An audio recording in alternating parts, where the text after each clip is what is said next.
Welcome, and thank you for standing by. All participants will be on listen only until the question and answer session of today's conference.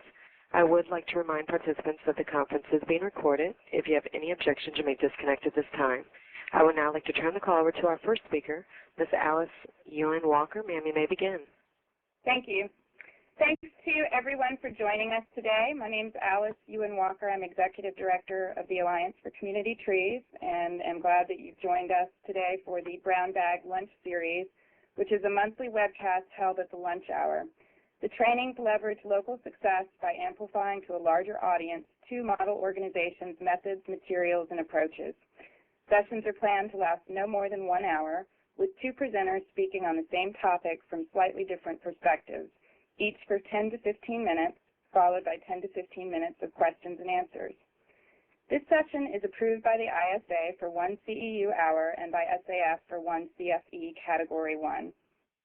If you have not already given me your certification number, please email me after this session. Alternatively, most state landscape architecture boards require only a certificate of completion, which ACT can provide to members who request this. This is a program of the Alliance for Community Trees, and we encourage you to consider joining Alliance for Community Trees if you're not already a member organization. I also want to thank the sponsors of today's webcast, the Home Depot Foundation and the USDA Forest Service, for their support for this series. About today's session, today our session is Marketing and Communications, Part 1. This is the first in a series of 4 webcasts on marketing. In the commercial business world of selling hamburgers, long-distance phone service, and other consumer goods, the most common definition of marketing is product, price, and distribution.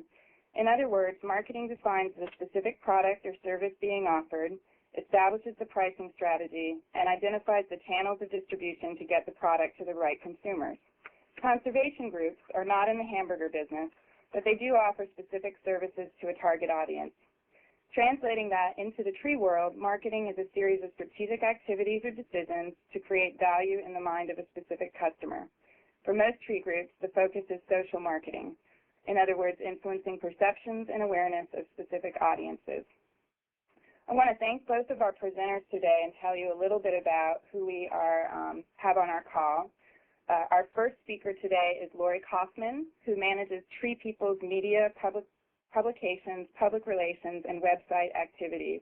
Tree People is a nonprofit conservation organization based in Los Angeles, California. Lori Kaufman has over 10 years of experience working with nonprofit organizations in areas including community self-reliance, sustainable development, organic farming, homelessness, youth at risk, and children of incarcerated parents.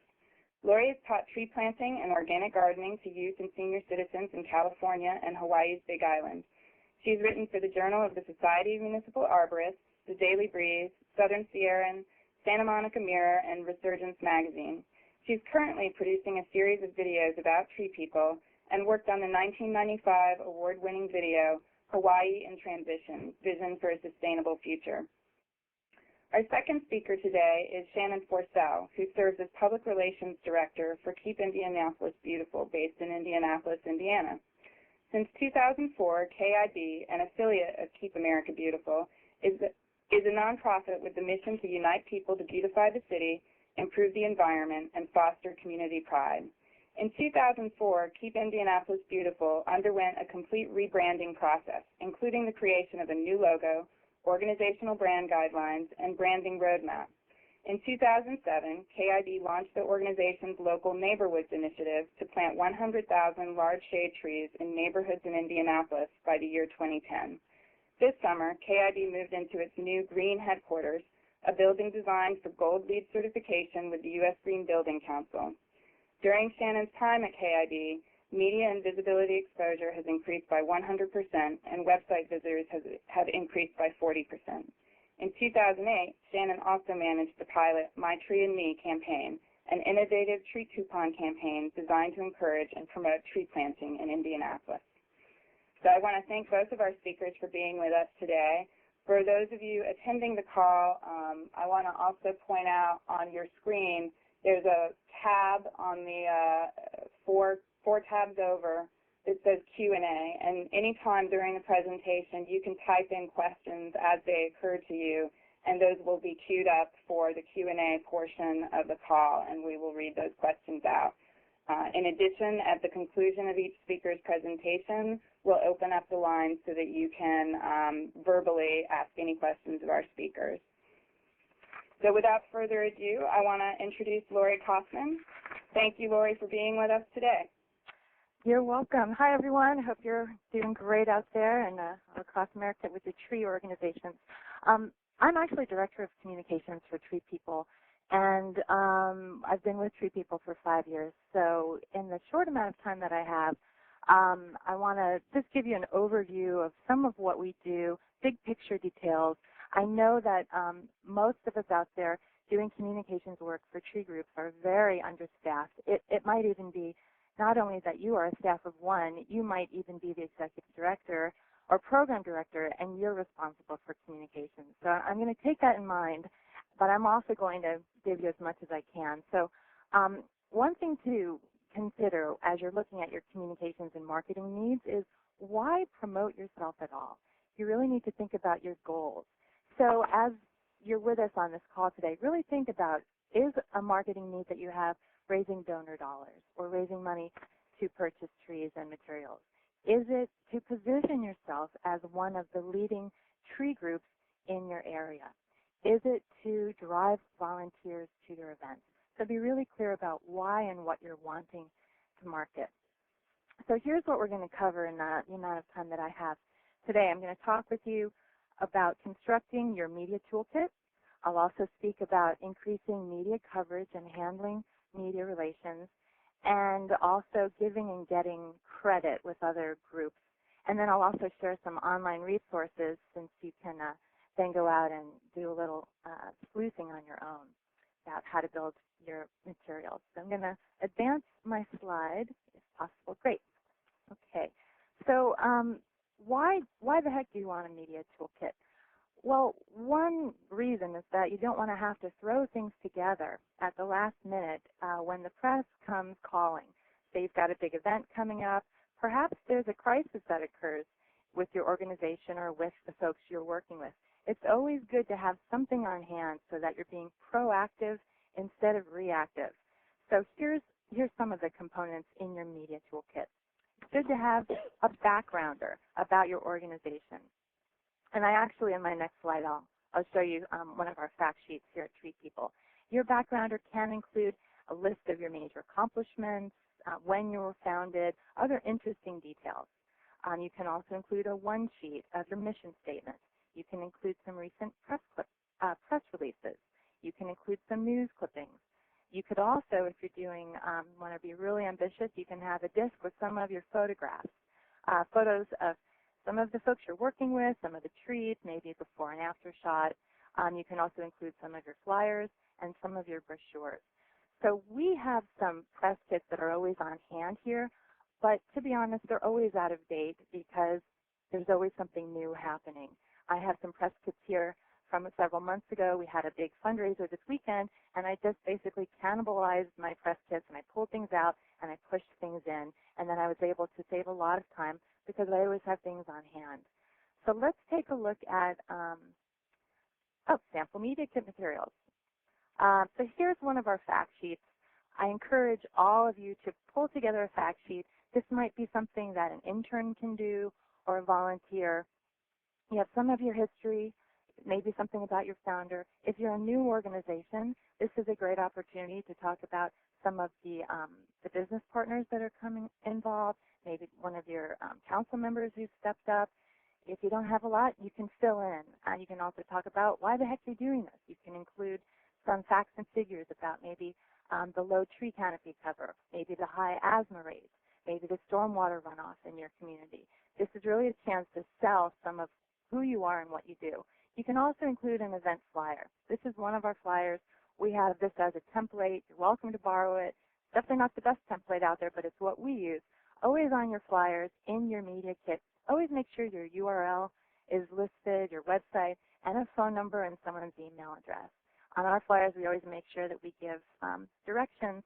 And I'm always in tune with the latest flyers because if a reporter calls on a Friday and says, hey, do you have something going on this weekend, I always want to be able to send the reporter our directions and then connect that person with the staff, the forester who's actually working that weekend. And then we also have a fact sheet here about why plant trees. So I'm sure you all have your own. If you don't, you can get in touch with your local university or University of UC Davis, Chicago. There's things all around the country, folks who have these fact sheets already. So if you are understaffed and you're not able to make your own fact sheets, please borrow from others and always give credit where credit is due. All right, let's move on just in the interest of time. I think if I'm going to leave you with anything, though, about a press kit, it's good to have something. And at the end of this talk, there's resources that I'll share with you so you can actually start to pull your own material together and not feel overwhelmed. You can just piggyback on the work that other people have done. So how the heck do you increase your media coverage? So you've got your press kit, you've got some press releases and some flyers. How do you drive press to your event? And then how do you handle them either when they get there or when you're on the phone with them? And, God forbid there's some emergency, how do you handle them then? So even though this isn't a talk about crisis communications, you should really have it in your mind. Again, if you're a large or small organization, you should talk with your board or your executive director. If something happens, whether it's an injury at a site or an accident with one of your trucks, or there's a fire and it affects your nursery, just be really clear about the line of communication, who's talking to the press, and to let your staff and volunteers know that you really need to go through your communications department or your executive director, one message, one person, one level of one set of talking points. And we can all really watch the current presidential campaign to really see when people are on message or off message. And if there is a crisis, you want to make sure you're all saying the same thing. So how do you increase your media coverage? One is to create compelling events and compelling stories about your events or have a compelling mission. So I happen to think that tree planting and tree care events are very exciting and they're really important, and I hope you do too. Unfortunately, the LA Times doesn't always think that tree care and tree planting is a compelling event to cover. So that's why we need to create compelling stories. And in brief, because again, just in the interest of time, remember, you're not just planting trees at a school. You're protecting children from skin cancer, you're shading play areas, you're creating outdoor classrooms.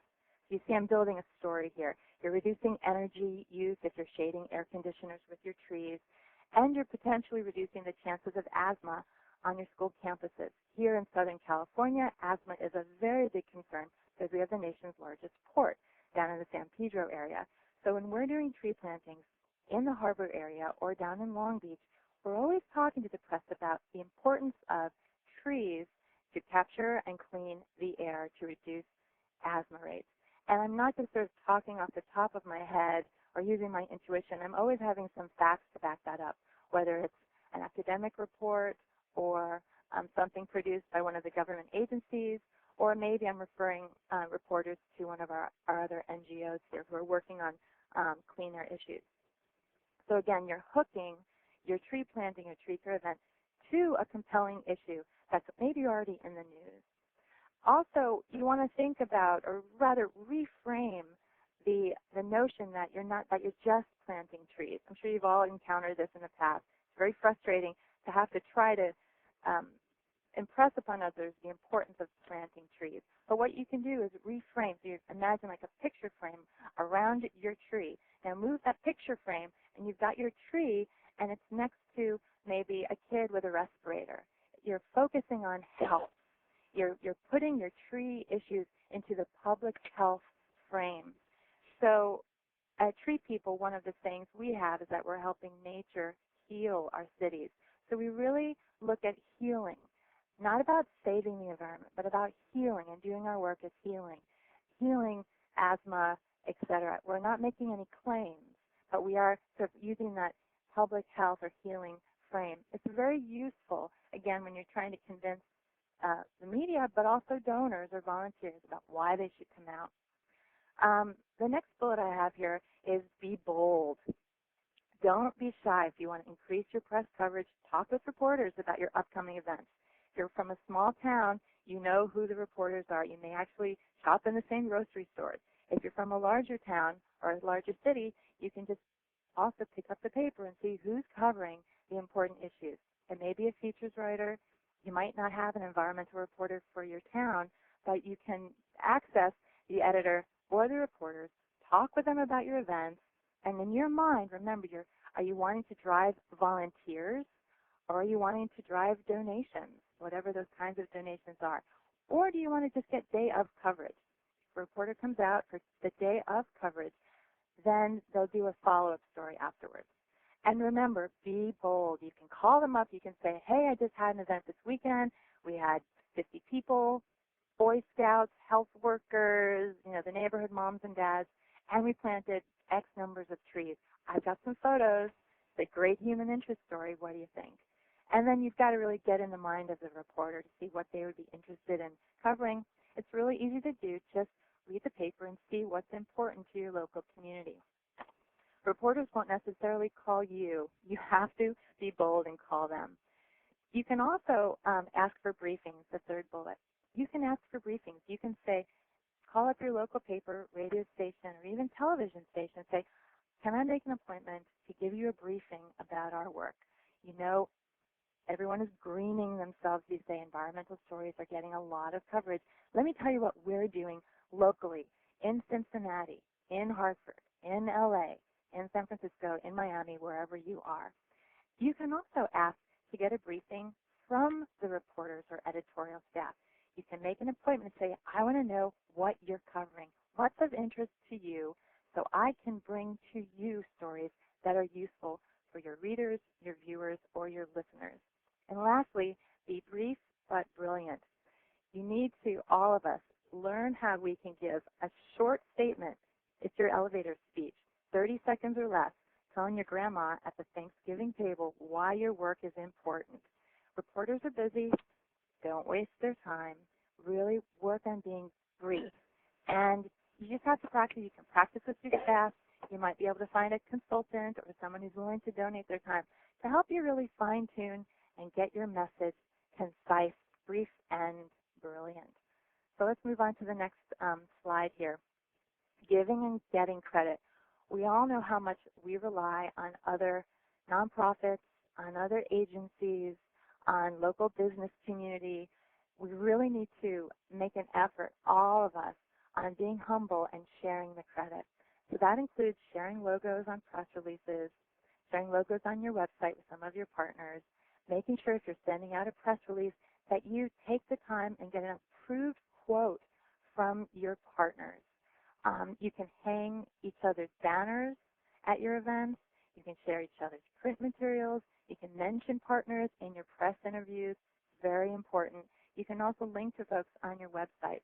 Now, I know that it's impossible to control the media and what they cover.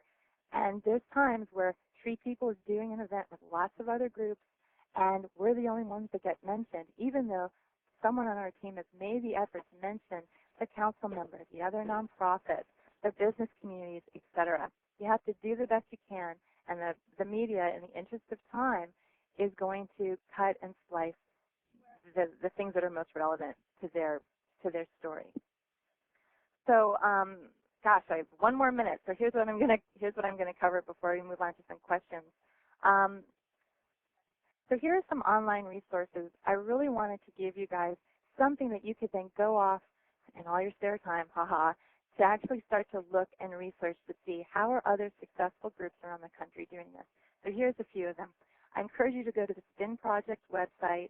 They've got great resources. They've got great tutorials. And they also have an annual Spin Academy in Northern California where they will train you and your staff on how to become what I would like to call media mavens. It's terrific.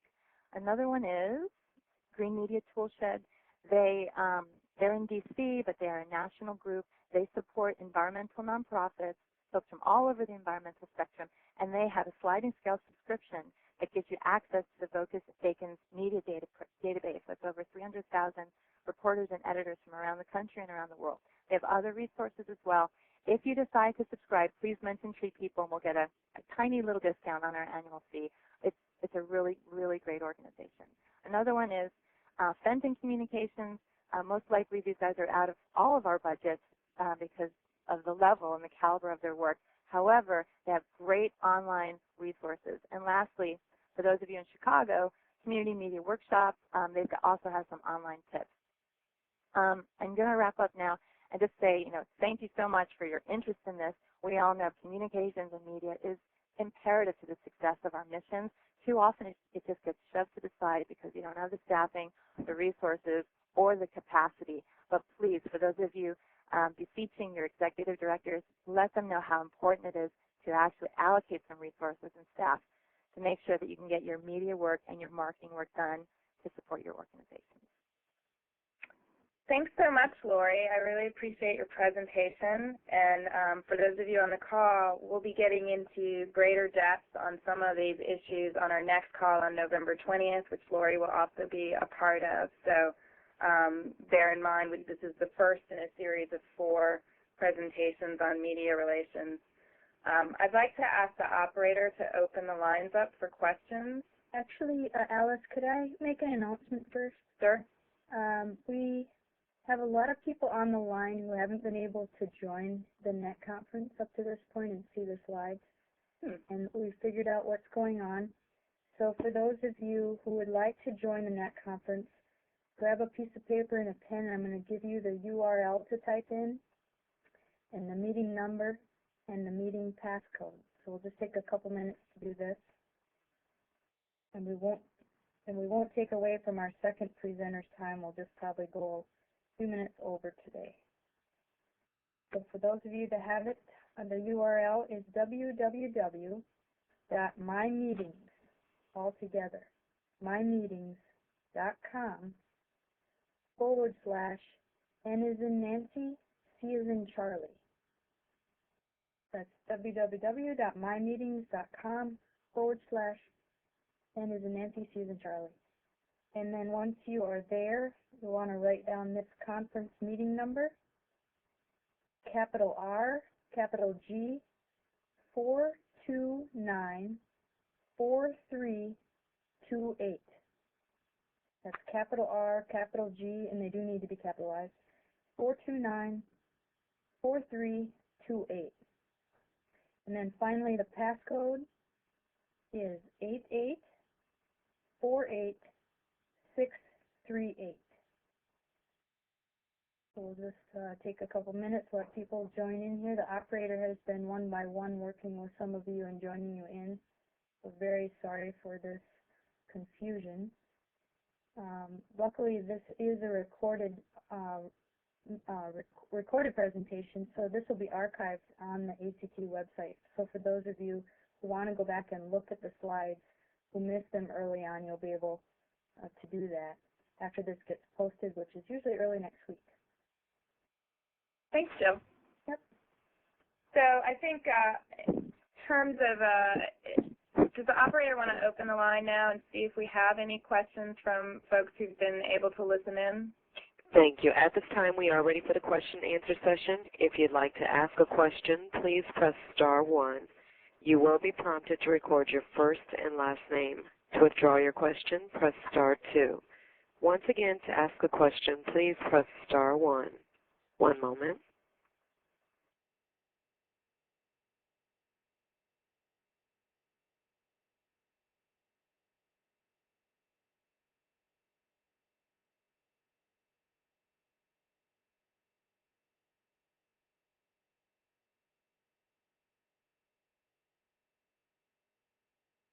Okay. I'm going to assume that with some of our technical difficulties, we may not have... I apologize. We do have one question. Okay, thank you. Jeff Patton, your line is open. Thank you. I'm sorry, I was one of the ones having problems too, but I was able to work my way through, but I would like to inquire whether the slides will be available. Yes, they will be archived. The audio and all the visuals from the call will be archived next week, and we can get the link out to all attendees. All of the webcasts from Alliance for Community Trees are archived on our website. So in addition, you can scroll past topics from other webcasts. Great. That's very generous of you. Thanks. Oh, sure. And especially those specific media resources that Lori mentioned are all in her PowerPoint with the URLs so that you can dive down and get more information about some of those. Yeah, I couldn't copy those fast enough. Thanks. Yeah, those are there.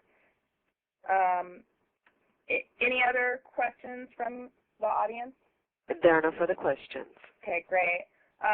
One thing that I wanted to ask Lori a little bit more about in the few minutes that we've got before we start our next presentation was you had discussed always hooking your story to a compelling issue. So you're never talking about tree planting as simply a story of we planted trees at a school this week. You're tying it to improving health for children, those kinds of things.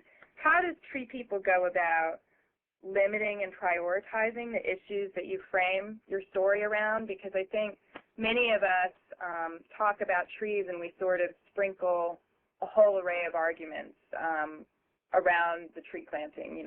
It's everything from cleaning the air to reducing stormwater runoff to healing the neighborhood. And one of the things that I suspect I'm not always good at is actually limiting down which issues that I'm going to frame it toward. Mm-hmm. You go about selecting those issues, and how do you limit that through the year? Do you set certain issue priorities that you want to hit throughout the year? Great question, Alice. Well, because this is specifically about media, rather than talking to doing an outreach event, like if you're talking to the Ladies Garden Club, obviously you want to talk about the importance of beautification. But that's not what this call is about. Usually what I'll do is I'll work with the seasons.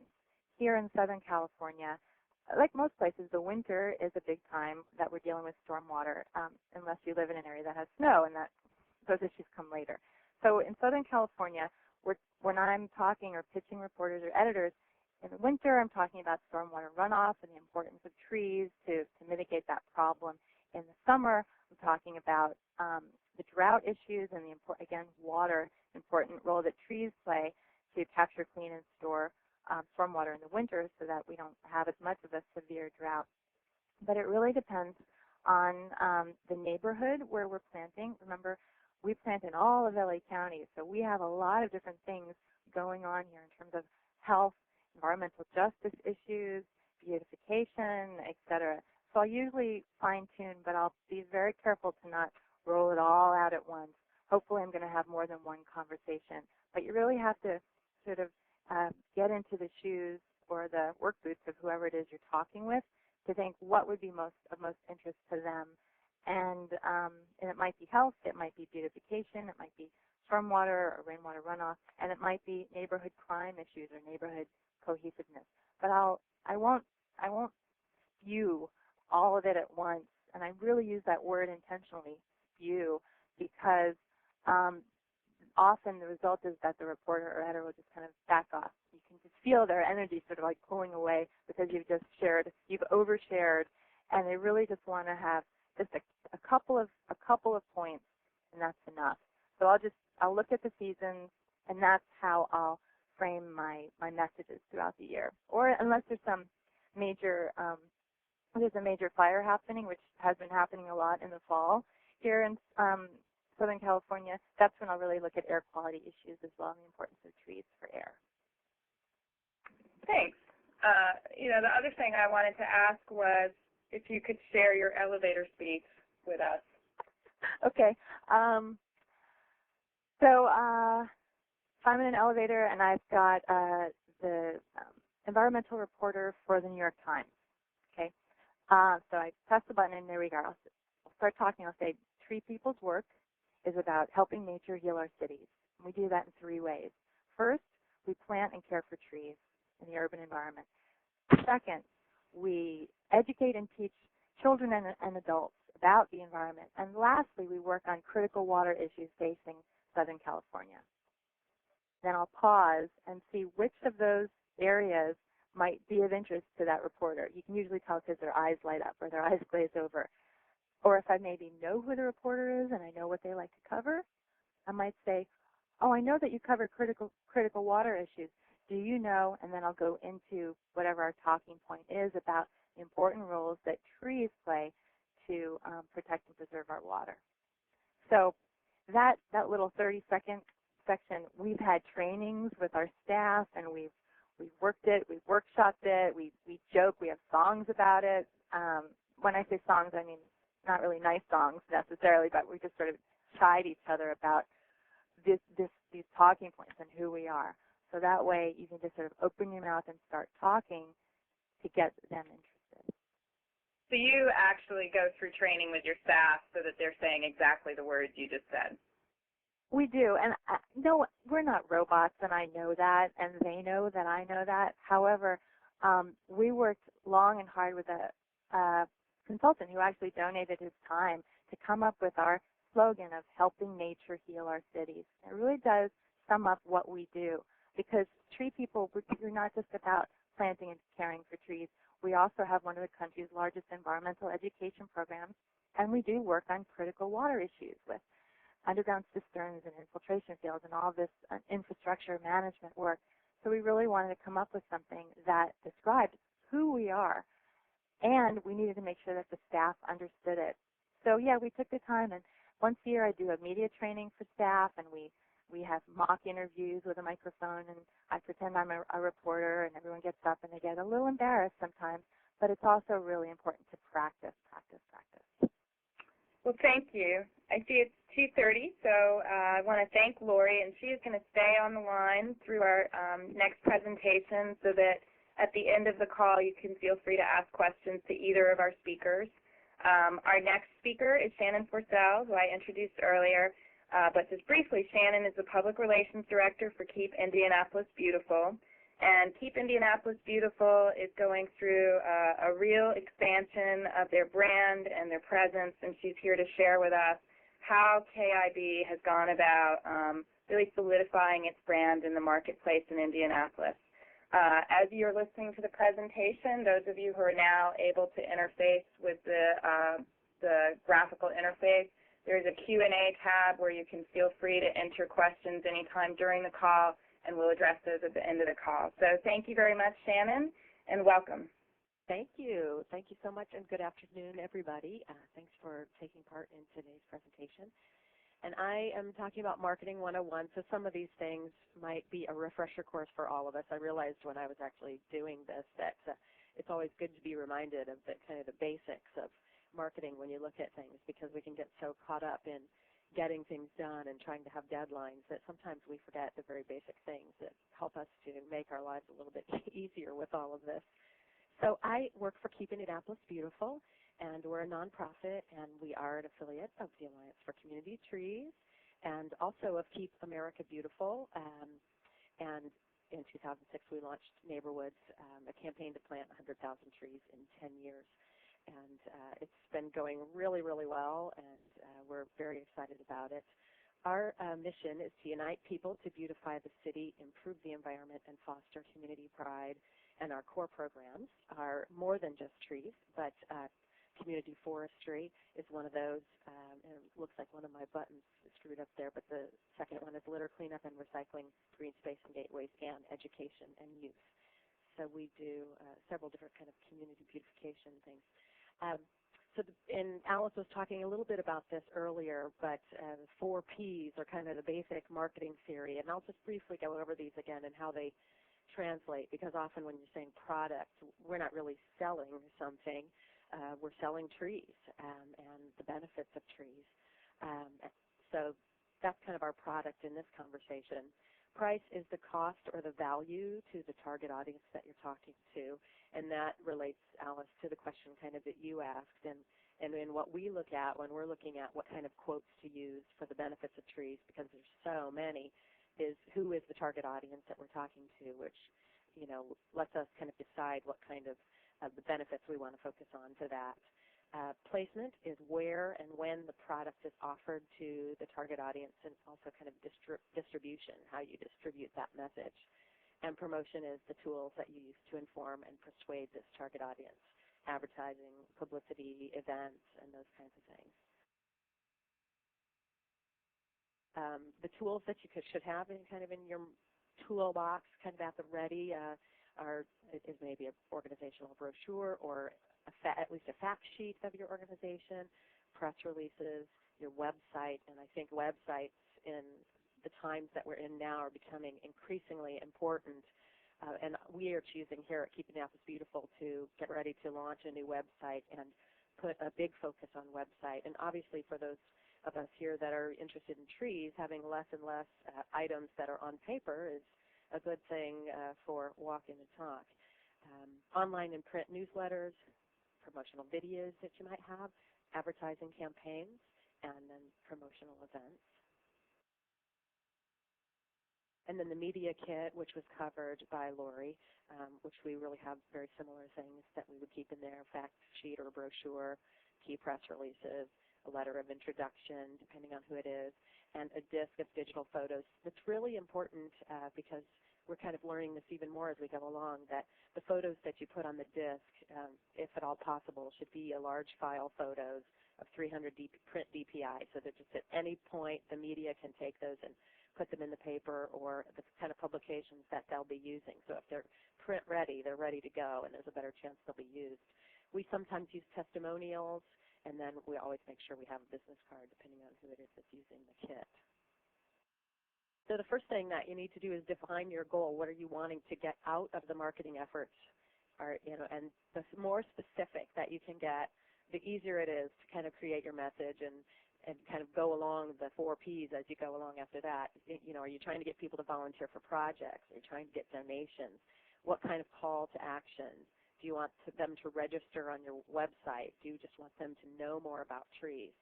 So the more you can whittle that down to, this is what I want out of this, the easier it is then to kind of decide what it is you want to do. And then you want to define your target audience. Who is it that you're trying to persuade? Are you needing to persuade the government, neighborhoods to plant trees? And a lot of people say we just want the general public to know the facts of trees and the benefits of trees. There is no general public, is what we try to go with. You really get specific in this piece. Are we going for the government? Are we going for donors? Are we going for volunteers or homeowners or neighborhoods? And then we can really craft that message, because a lot of people nowadays, we're bombarded with so much stuff. We want to know what's in it for me right away and kind of hone in on those bullet points or those things that are in it for us. And your message, of course, then is based on your defined goal or your outcome. And I like to talk about the KISS principle, which people may or may not have heard about, which is keep it simple, stupid. And I think that sometimes we try to be really clever and kind of really think of neat things when really you really just want to be clear about your message, as clear as possible, even with logos and slogans and those kinds of things. What is it that we're all about, or what is it that the message is? And the more simple and the more clear it is, the better that it is usually. And then I thought I would go over using these principles in a case study of a campaign that we just recently concluded this year, and it's based off of Baltimore County's Growing Home campaign. And we actually learned about this campaign at the Alliance for Community Trees conference last year, and Diana Cohen shared her information with us because it was just so great. And we then took their campaign and crafted that campaign for the Indianapolis market.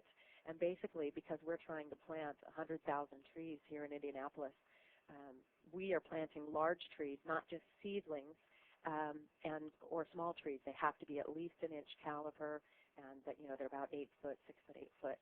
So for us to put those trees in the ground, if we're to do it with our staff time and with our people, it's about $100 a tree. So what we're trying to do as a part of this Neighborwoods campaign and this particular My Tree and Me campaign is really just a piece of the Neighborwoods campaign. We wanted to see if we could get homeowners to do some of the work for us, and also to engage those people in the campaign, people that might not be involved through some of the other outreach efforts that we're taking on, and find a way to track those trees and include them in our counts. And so the My Tree and Me campaign is a part of that. The product in this case are discounted trees for homeowners. the price or the value is $20 off of a tree, and the placement of that was through local tree retailers and nurseries. Our promotion was print advertising, viral email marketing, microsite, posters, print, and an online coupon and retailer display. Those were the tools we used to make that happen. And our goal was to engage homeowners to purchase and plant 1,000 trees in central Indiana. And the rationale behind this was to reduce staff time, program and fundraising demands, while contributing to the neighborhood's 100,000 tree goal. And our target audience were two target audiences. There was an initial target audience of retailers, and to get the retailers on board to take part in this. And then the campaign target audience was Central Indiana homeowners. Our message was Trees Make Good Neighbors, also a message of the Alliance for Community Trees, which I think is just a fantastic message because it really personalizes trees. And in this case, our slogan, which is also My Tree and Me, the name of the campaign, was the kind of had the kind of messaging and sub-messaging of trees are your friend, and trees are, when you get a tree, it becomes one of your family members. It's your best friend, a budding friendship, so to speak. And so we kind of made a play to try to make it a little bit hip and fun with the kind of messages we did. Our call to action was to buy and plant a tree, obviously. The logistical goal was to convince the retailers to agree to donate $10 for each of the trees for the coupon. There's a little spelling there, sorry about that. So they pitched in $10 for each of the trees, and then in order to have them return the coupon to us so that we could capture all the information, we would reimburse retailers for $10 on their sales when they returned the coupons. What you're looking at now is all four sides of the print coupon that was used in this campaign. It was a fold. It was just a one fold, and the cover and inside how it works, the coupon, and then the list of retailers. And going back to Lori, she talked a lot about giving credit. You can see that we have all the logos of the sponsors. IPL and Veolia in the city did not sponsor this particular program, but because we do so little advertising, we've put them on there to be able to give them a lot of credit and a lot of recognition for their part in Neighborwoods, because they are the founding sponsors of Neighborwoods. And you can see we worked with an agency to come up with these materials, and they're kind of fun. And one little aspect of it was people to name their trees, to therefore get it to another level of personalization. And actually we thought they would never name the trees. And they did. We had really great names, and we had a contest for the names and who had the best names. And it was really fun. The next slide here, which we're looking at, is the advertising that we used. We chose to go with print advertising. And this, obviously because it's a coupon, we really needed to stick with web, viral, and places where they could print off a coupon or access the coupon, which is why we chose print. And this is a picture of the ad, and we used full-page ads, so they were huge, which was fantastic. And the retailers all got publicity, so it was a win-win for them. Our sponsors got publicity. Keeping the Apples Beautiful got branding, and then, of course, the coupon. And we were able to track all of our advertising, which is not always easy to do, to see where all the coupons were actually cut out and redeemed. And that was a great resource as well. So this is sort of the kit that we used to give to the retailers to also do on-site retail display. And this is basically actually a CD display that we purchased these displays online and have the coupon sitting in there, and it was perfect to sit next to the cash register at the retailers. And then we also gave them posters to display. So each retailer got a bag with these items in it, and the instructions on how the campaign works once someone brings in a coupon. We did viral emailing, which is really, really a great resource, and I would highly, highly suggest it to everyone these days. It really works much more than you think it does. One of our ideas and thoughts was to send out these emails in a mass way on Arbor Day, and to get everyone we knew to send a coupon to someone on Arbor Day in order so that everyone could buy a tree for Arbor Day and to celebrate Arbor Day. And that was sort of our hook with the media, and to just make it kind of a fun, wonderful kickoff. And the city of Indianapolis sent it to all their employees. IPL sent it to all their employees, which made them look great to be a part of it and have something to offer to their people, as well as Veolia, and then lots of other organizations chose to do that. So it was really fun to be seeing those going everywhere, and then people actually would then go to the microsite and could download as many coupons as they wanted, and it worked very well. The centerpiece of our whole campaign was a microsite, and you're looking at the homepage of that site right now.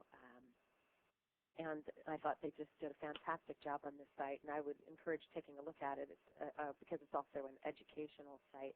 But we used that site for people because then once they could have their tree registered and had all kinds of tree information as well, how to plant a tree. We have a how to plant a tree video, and why trees rock, where to purchase your tree, how to plant a tree, and there was information on other pages, but I'm just kind of showing you two of those. This page that I'm showing you right now was really fun, and people really loved it. When you clicked on this map, these are all the trees that got planted as a part of this campaign. And when you click further, if you touch one of the trees with your mouse, which you won't be able to do, but when you're on the site you can, it pops up and shows where the tree was planted and where the tree was purchased and what the name of that tree was. And people could then further download pictures of their tree or pictures of them with their tree. And people really did take part in it and name their tree. So when you click on it, you'll be able to see that. And it's fun to see that you can't even see Indianapolis because there are so many trees that were planted through this program. This is a copy that you're looking at now of our fact sheet for that. And I think that's just the second page. So you'll be able to blow that up, and it really basically just explains exactly how the program works. We sent out an initial press release for the program, and then we did a second press release near the end of it. This was a 3-month pilot. This is a budget breakdown of how we created this tree campaign, and it shows you we spent the bulk of our money on the print ads as well as the reimbursement for trees. Our tree reimbursement, much of that was actually taken from a tree budget, not from the budget that's actually public relations budget. So when you look at the public relations budget, it's a lot more manageable. We did get a grant from the Nina Mason Pulliam Trust to do this campaign, and we're very thankful to them for that. And that kind of shows you where the money was spent on the campaign.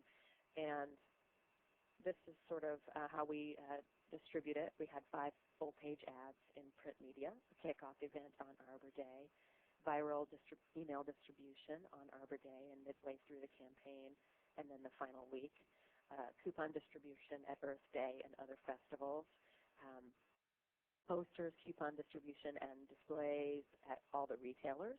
And then, of course, we pitched stories to local media and a lot of earned media. The final results were that actually we far exceeded our goal, and we had 1,763 trees that were sold through this program, and we were just ecstatic about it.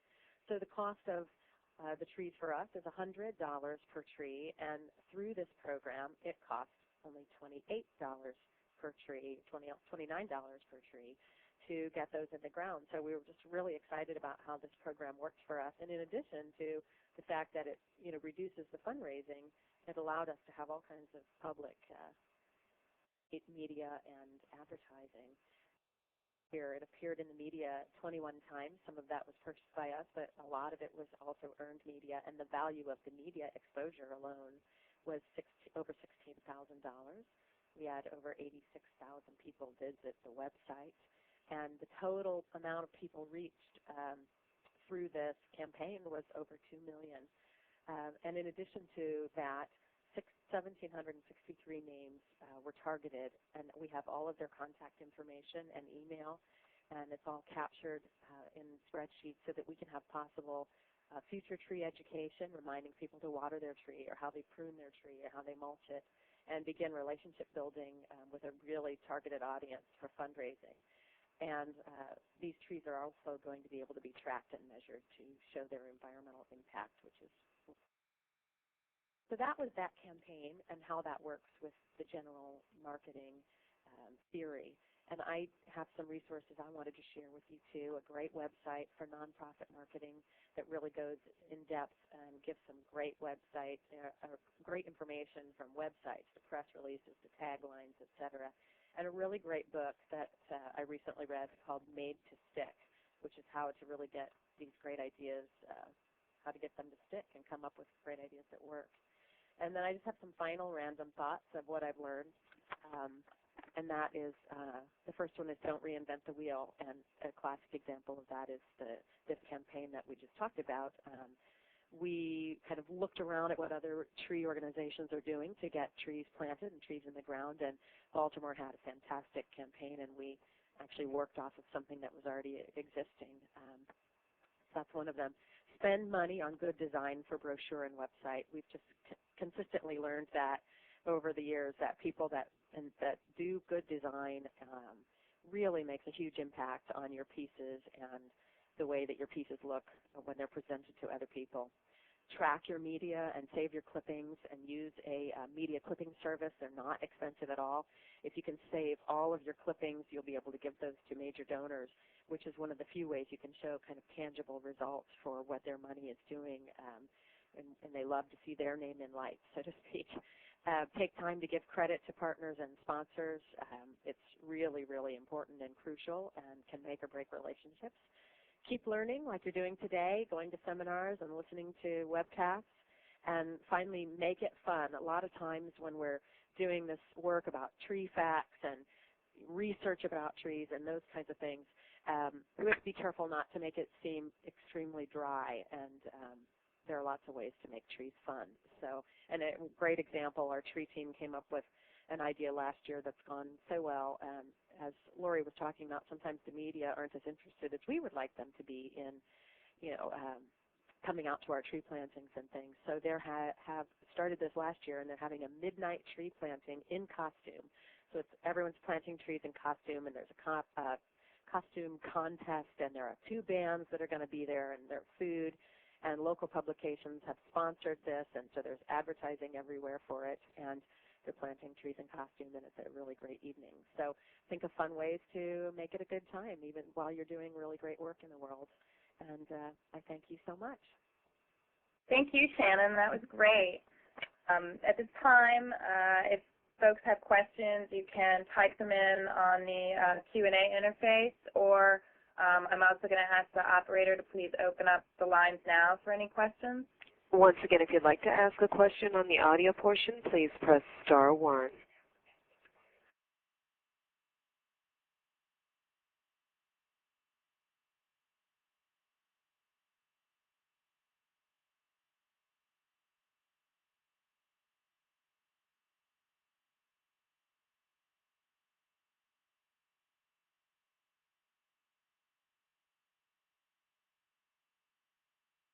Okay, I think I also want to make a note that Jared Liu, our program director, has joined the call. And Jared, if you wanted to say a few words, please jump in. I also had a couple of things that came up during your presentation, Shannon, that I thought were really notable. Was in your replication of the coupon campaign from Baltimore County. You really made it your own, but you were building off of a model that already existed, which is something that I know through Alliance for Community Trees, we're really interested in promoting those models that work and encouraging sharing and replication of those models. I was struck by your tracking of the budget and how much funding you did commit to promotion. I think that's something that I don't see as often from groups around the country, but it looked like you had committed at least $30,000 to promotion of this campaign. Yeah, actually the bulk of the promotion money that needed to be spent was really on reimbursement for the trees to be able to get the coupons back to track all of the trees. So that's really kind of the bulk of the cost, but it's absolutely worth it. And what were the best tree names that you got out of your campaign? Oh my gosh! Well, one person bought 7 trees and named them all after the 7 dwarfs. One of them named their tree "I'm Not Dead Yet," which we kind of got a little laugh out of, all of us that plant trees and are struggling with that. And then one of them was Snoop Doggy Dogwood. So we thought those were pretty good. There were a lot of good ones, though. That's great. And do you have an elevator speech that you could share? We do. I kind of shared it at the beginning, and our elevator speech is, and it changes a little bit because ours is a little tougher because we do so many things. But our elevator speech is that Keep Indianapolis Beautiful unites people to beautify the city, improve the environment, and foster community pride. And we engage over 30,000 volunteers annually on over 500 community improvement projects. And our core programs are community trees, litter cleanup and recycling. Here I am with my elevator speech, blanking out. Green space and gateways and education and youth. And the same as with Lori, we either know ahead of time that those people are either interested in trees or litter or youth and those kinds of things, and then we'll confirm the conversation based off of that. Great. Well, I think we do have a question on the audio portion. BJ Cordova, your line is open. Thank you. I appreciated all the great information, and KIB is, I would say, in many ways similar to Tucson Clean and Beautiful in our multiple programs. Sure, yeah. How does, you alluded to the fact that you needed to get a lot more trees in the ground quickly. What was your staff time, and both administrative and on the ground, making this project happen? And how did that compare to if you had to actually go out and deliver and plant the trees with the community? That's a really good point because ours is different than the staff time that we spend was very different than the staff time that is spent in Baltimore. So it's great to talk to them too. Actually, in Baltimore, and we were really concerned about this, Diana Cohen that program is all that she does. Is just strictly to run their Growing Home campaign, which is the campaign I just talked about called My Tree and Me for Us. And so she does everything herself. So it's pretty staff intensive, I think, for her. And they also run theirs all year long. And that's something that anyone can consider doing, and we may consider doing as well. But for us, the staff time was really only staff time on my end. And so as far as our tree staff, they did not have to spend extra time on the planting and doing those things. It happened on the staff time on my end. And, I wish I could tell you exactly how many hours. It's intensive, no doubt. But it was also so great at getting public relations results that it was worth it for us. And to be able to have only one person kind of work on that and have it not be their sole job is why we work with an agency to kind of work on creating the materials for us. So it totally depends on what you do yourself and what you kind of farm out to other people to do. Thank you very much. Mm-hmm. Hi, this is Jared. Sorry I'm late, and this has all been fantastic what I've heard. So thanks very much to Lori and Shannon. I have a couple of basic questions to start off with. Did anyone go over basically how you calculate media value? And actually, I'll preface that with, if anyone hears any swanky elevator music, that's because I'm in an airport, so you have Wichita, Kansas to thank for that.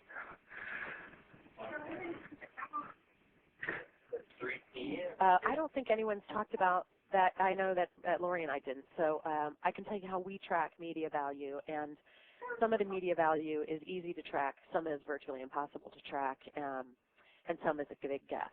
But for us personally, we would track how much it would cost for us to place that ad, or if we got, let's say we got a story in the newspaper, we track how much it would cost to pay for that much space advertising. Is a little bit how we track what the media value is. And when we get spot on news, we kind of guesstimate what it might cost if we were to buy an ad during that spot time. There's not an exact measurement, or at least for me, but those are the kinds of things we take a look at when we're trying to track value. Do you also look at media impressions? Yes, absolutely.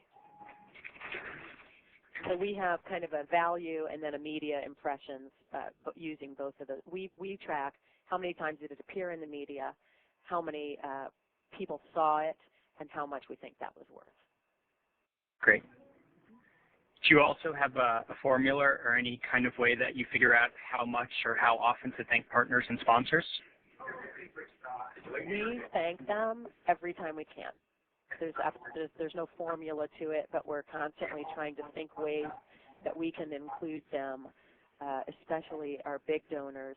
We're just constantly trying to figure out how we can throw them into anything that we're doing. Do you have any tips on how to make sure those things get in the press? Because I know from seeing both Keep Indianapolis Beautiful and Tree People's, some of the stories that are coming out of the work that you're doing, you all seem to be particularly good at getting partners and sponsors recognized. And I think a lot of times media approach that kind of name dropping as, their job to sort the wheat from the chaff. Yeah. Lori and I had this conversation too. There is really no way you can force them to do that. Sometimes they'll do it and sometimes they don't. And we'll try to say something like Keep Indianapolis Beautiful in partnership with IPL are planting 30 trees. So it looks as if they're really also part of the people doing it.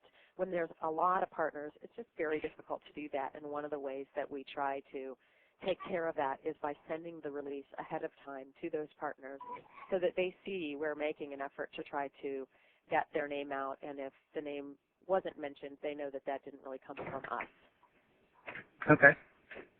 And a lot of times we invite them to go with us on the media interviews or include them in the planting, or they're standing there and they're wearing their shirt, and to try to just ease them in and squeeze them in ways that we can.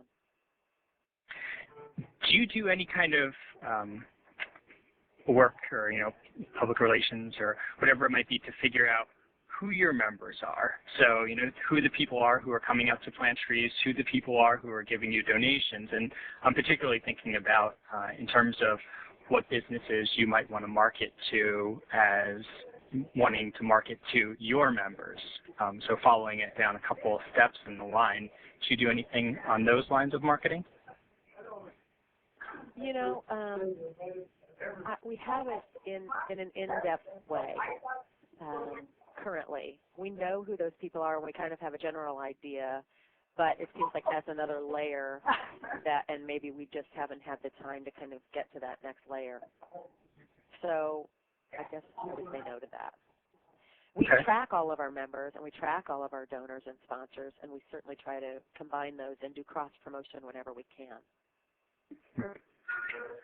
And the last thing I wanted to ask was, I was reading this study in the Nonprofit Management and Leadership magazine recently, and it was very interesting. They were saying that, as we probably would all assume, a lot of nonprofits, when they're hiring for an executive director, often look for someone with fundraising experience. It's something that all of us think in about day in and day out.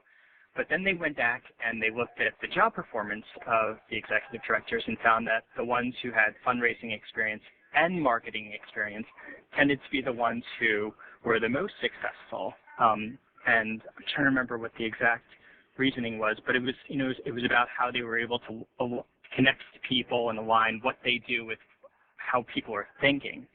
And I don't know in terms of, I know both of you have separate development departments, and so, this might not be something you can address, but is that something you see also within your organizations, as far as the organizations aligning the marketing strategy very deliberately with the fundraising strategy? I don't know if Lori's hooked in or not, so I'll speak, and then if she is, she can jump in. Yeah, you want to jump in first? No, you're doing great. No. Well, we have a great example of that because our executive director started as a public relations person. and a marketing person, and then also served. He started as public relations with this organization and then became a development director with this organization. But his degree was in media and communications, and I think it makes a huge difference. I think he's the spokesperson for the organization, face of the organization, very charismatic, very dynamic. He knows, because he knows what the media wants, he knows what to feed them. And he's able to really kind of think holistically.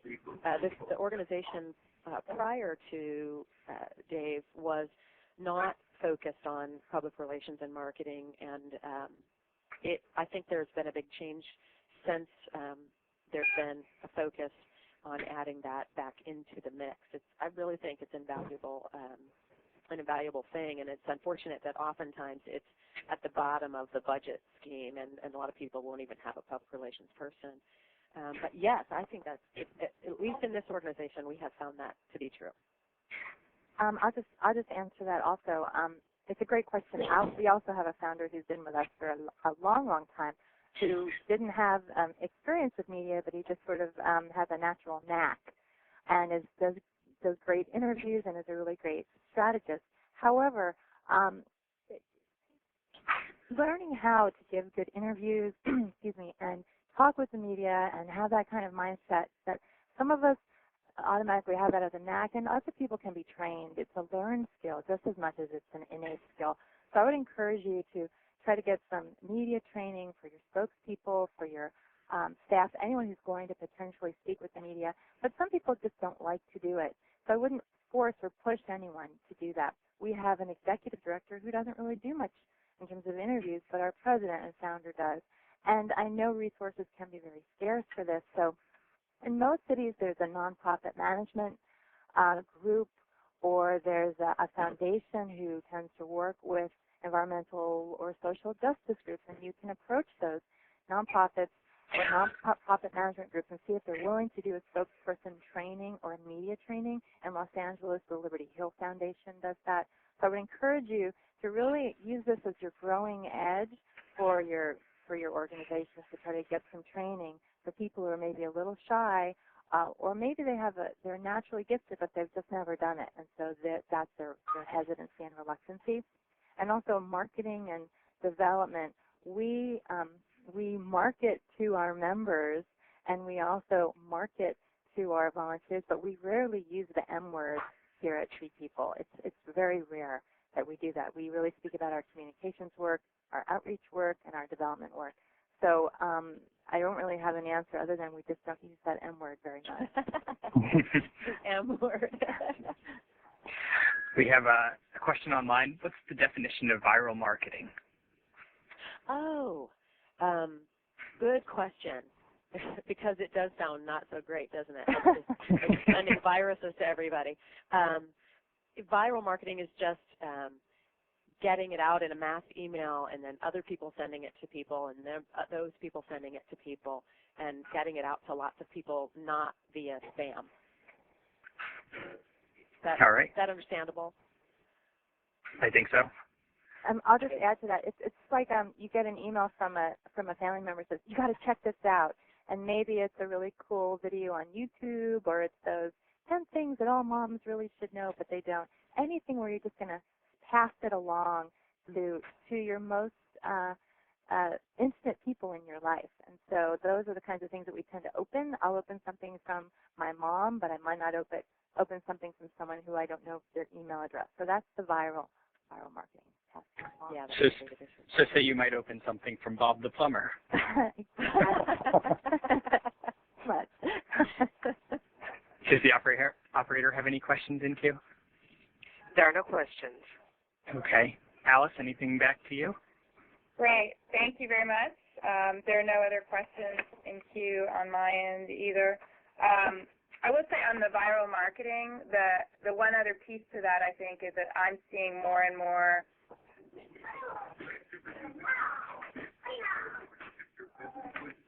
means for soliciting that viral marketing. So, it doesn't just happen by accident. Often you'll see text that they encourage their constituents to clip out and then send to their friends and family, or they'll make fun ways to further that friends and family.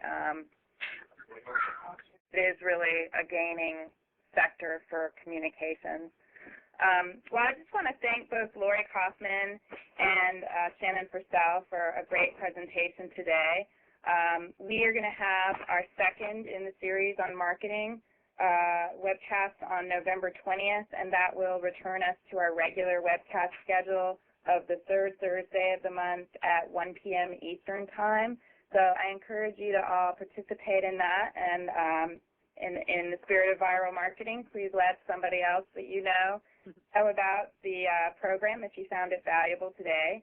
Our next speakers are going to be Lori Kaufman again, Director of Communications for Tree People, along with Mandy Hunziker, who is a Senior Account Executive for Manning, Selvage & Lee in Atlanta, which is a media relations firm. And Mandy's also worked for Fleischman Hillard and Edelman, so has a lot of experience in this sector, and it should be a great webcast. And Jared will be leading that. Also, I want to note that on November 17th next month, Alliance for Community Trees is organizing our annual meeting in Atlanta, Georgia. We invite all of you to participate in that and hope that you'll be sending somebody from your organization. It's a very valuable forum in which our members share and exchange models and programs like this. And as you know, just meeting and networking with your colleagues, you can really surface a lot of great ideas. And I think today was a great example of how by reaching out to other people in your field, you may find something like the Growing Home campaign that can really work well in your community. So that concludes our webcast today. If you will look on the screen, there is a link for rating this webcast, and we really appreciate if everyone could take 2 minutes to answer a few questions on the screen now. This helps us to improve our programming, and we really appreciate your feedback on that. So thanks again to Lori and Shannon for today's presentation, as well as to our sponsors, the Home Depot Foundation and the USDA Forest Service, and all of you for participating. Thanks, everyone. Thank you.